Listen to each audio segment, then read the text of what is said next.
Hello students, welcome back. In today's lecture, we're going to explore the vasculature of the kidney. Let us bring back the right kidney we drew in the last lecture.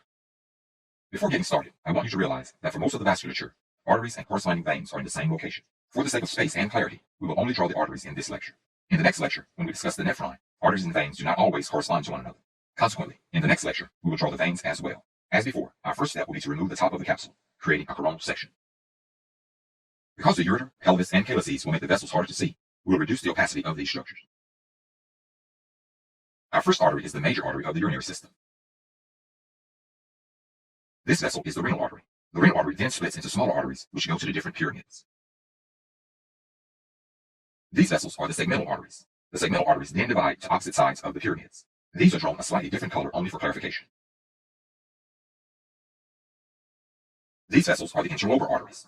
The interlobar arteries then curve over the pyramids.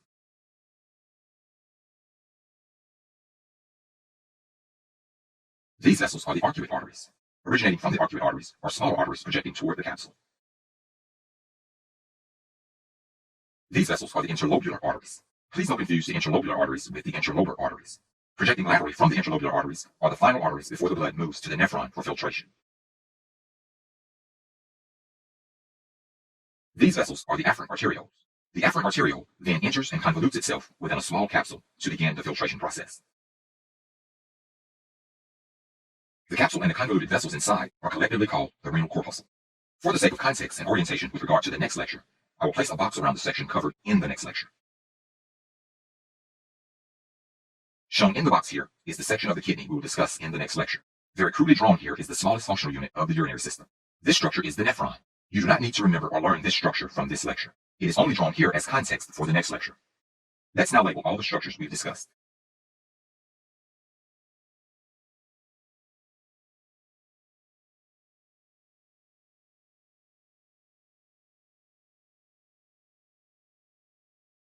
Shown here are the labels of all the structures which we have discussed in this lecture. As I have mentioned, in the next lecture, we will discuss the structure involved in the production of urine, the nephron.